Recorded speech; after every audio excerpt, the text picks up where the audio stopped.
او په لکونو ملائک را کوشوي او په ځمکه کې ګرځي. کم ځای ته ځي؟ جماعت ته ځي؟ نه، چې کم کس ویښ او عبادت کوي یا تلاوت کوي یا ذکر کوي، چې ویښ نو ملائک خواله ځي وي السلام علیکم، سلام پی پیش کی، سلام پی ورواچ. هر هغه کور ته او هر هغه جماعت ته او هر هغه بیٹک ته ځي چې پاغې کې ویښ سړی وي ودوله نه ځي ښه نو بس ښکلی ټول کور ودی 40-50 کسانی ښه ودی او دا په لکونو ملایک را کوز شوي او په ټول کلي او علاقه کې وګرځي او لاړ شي. هدې سحر راپاسي پېشمنې په ودو کې او جومات ته مانځله راشي، لیلة القدر ته لاړ. او بعض کتابونو لیکلي دي وی دا جبریل امین نه دی، دې پکې د سړي سره سلام هم وکړي، السلام علیک، سلام وکړي د سړي سره.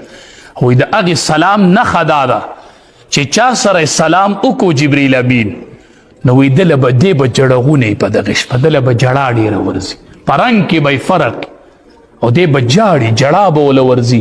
دا د دې نښه به چې د سره جبریل امین سلام کړی دی. دا دومره قیمتي شپه ده.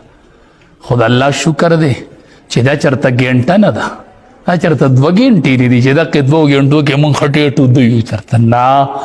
دا شپه د ماښام نه شروع شي او د سحر د اذانه پورې ده، ټوله شپه دا ملایک ګرځي. نو که دغه شپه حاصلوئ نو بهترین طریقې چې دا هغه اعتکاف دی. بس د معتکف نه دا نه پوت کیږي. په لنډو خبر څومره غټه پیدا معتکف وکړل.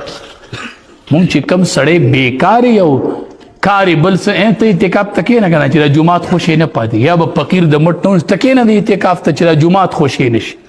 دا اعتکاف دا کار دی، دا کار کول دی، چرته بنیاد که نسته دي که چې یو کس ته وایي چې ته کښېنه. نبی کریم صلی الله علیه وسلم به بنفس نفیس اعتکاف ته ناسو، پخپله به ناسو، پخپله امام الانبیا به ناسو چې په کم کال وفات کېدو 20 روجې اعتکاف وکړو. نو یو به د لیلة القدر فضیلت هم، دویم د معتکف څه پیدا وشي خبر یې؟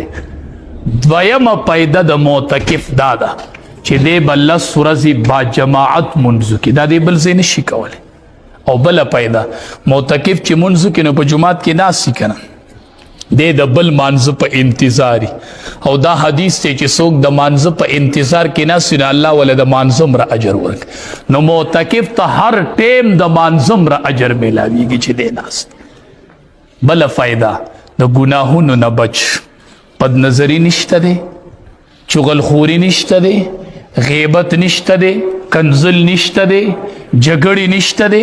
څومره غټه فایده یې وشوله چې اعتکاف ته ناست. نو بعضې خو کینې د جومات نه مروره ځان له ښه ماحول به په جومات کې د حجرې جوړ کړي. دا اعتکاف نه دی ښه. دې مرګتیاګانو له اعتکاف ته مه کښېنئ، عبادت ته کښېنئ، عبادت وکئ. عبادت په دې فیسبوک لاسې چا ورکړي وو نو دا خو به حقیقت نه و، هسې به چا ورکړي وو، خاصې خبره یې قیمتي وه.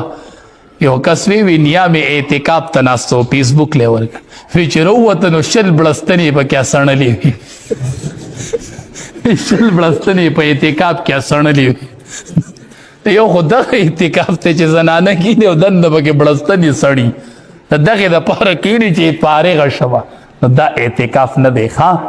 نو یو معتکف چې دی د ګناهونو نه محفوظ دی. بل معتکف چې دی د نبی کریم صلی الله علیه وسلم په سنتو عمل وکړو. څنګه چې تراوی سنت دی داسې اعتکاف هم امام الانبیا کړی. او حدیث مبارک کې راځي څوک چې یوه شپه او یوه ورځ اعتکاف وکړي 24 ګنټې دی الله 3 خندقه د جهنم نه لرې کړي. 3 خندقه، او یو خندق دومره فاصله ده لکه د ځمکې او د اسمان ترمنځ. 3 خندقه الله لري. دا د معتکف ته دا اجر میلاویږي. سبا به بیا ډېر خوشحاله یې چې اعتکاف وکړې او د اختر په سهار مانځله روانې. خدایا ماله نن د هغې اعتکاف بدله راکړې. خدای لیلة القدر دی یقیني وموندله.